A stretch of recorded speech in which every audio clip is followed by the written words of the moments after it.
Hey guys, and welcome back to Scarlet Sprites.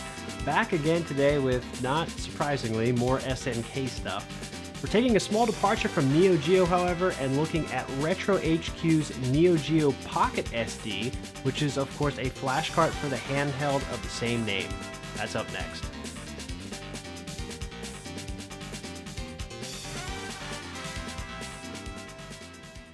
It's probably not a shock to you guys that I have a Neo Geo Pocket Color and a handful of games for it.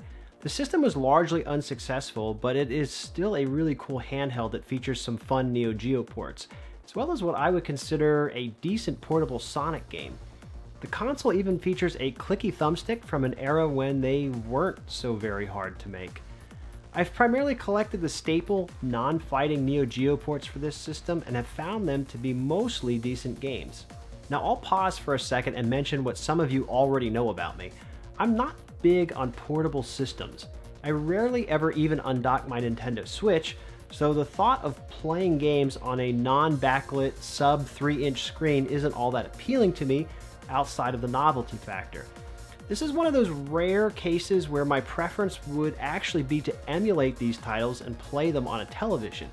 That said, there are those perhaps even rarer times when I have tossed this in a bag to take on a plane or a trip because it is the perfect excuse to experience games that I've never had the pleasure of playing before and most likely wouldn't take the time with otherwise. And that kind of brings me to the realization that I don't have a ton of games for this system, nor do I want to carry multiple carts with me if I don't have to. Enter RetroHQ's flash cart for the Neo Geo Pocket. If you're unfamiliar with what a flash cart is, then you may have heard the word EverDrive used, which is really just a brand name for Crix's products. Now this is not a Crix product, but it serves the same purpose as an EverDrive in that you load up a bunch of ROMs to it and then are able to play them on original hardware. This is a really simple package. You essentially receive the cart itself and printed documentation in an anti-static bag. The cart shell looks to be 3D printed. It contains a modest label and of course has a slot on top for you to insert your micro SD card.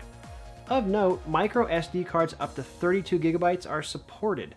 I didn't have one available, so I grabbed this 16 gigabyte Kingston model from Amazon for $4 shipped. The SD card has to be formatted to FAT16, which will shrink the card to just 4 gigabytes of usable space, but that is still certainly overkill for our purposes. The program I like to use for this type of job is MiniTool Partition Wizard. It's free, pretty easy to use. I'll leave a link for it down below. I'm pretty much just popping the micro SD card into a USB adapter, deleting the existing partition, creating a new FAT16 partition, which again will be 4 gigabytes of space, and then finally formatting the partition as FAT16. Now that that's done, you just drop your Neo Geo Pocket ROM files right onto the card, and unlike the EverDrives, there is no BIOS or other files needed to be placed on the SD card. Now that the files are on the card, I'm going to eject it, pop it right into my flash cart, and power on the unit. You'll see the RetroHQ logo on boot, and once that goes away, we are into the meat of things. You have two tabs here. The flash tab, which shows you which games are currently held in the flash memory, and then the SD card, which, yes, is of course all of the games you just dumped to the SD card. You flip between the two pages by pressing the option button on the Neo Geo Pocket. To play a game, you first have to load it into the flash memory. The flash memory holds just 15 megabytes of games, but the Neo Geo Pocket games are relatively small, so you generally can get about 6 to 7 titles stored into the flash memory at any given time. Flashing to memory isn't a super speedy process, as you can see, but it's also not terribly long unless you pick one of the larger 4 megabyte games such as SVC Chaos. Now those can take a few minutes. Once a game is stored in flash memory, however, you can run them almost instantly, which is great. As you might expect, you can delete them out of the flash memory and add new ones to run, all while keeping your full collection on the SD card. Just for proof of concept, I can remove the SD card from the cart and still launch any of the titles I have stored in the flash memory. So overall, this is a pretty cool flash card that does exactly what it's supposed to. It allows you to play a full collection of games on original hardware without the hassle of carrying a bunch of carts. While the flash times aren't instant, they're definitely something that is manageable and not too much of a nuisance unless you are constantly swapping out titles. As far as the cart shell, it's serviceable, but I do wish it were a little more solid than how it feels.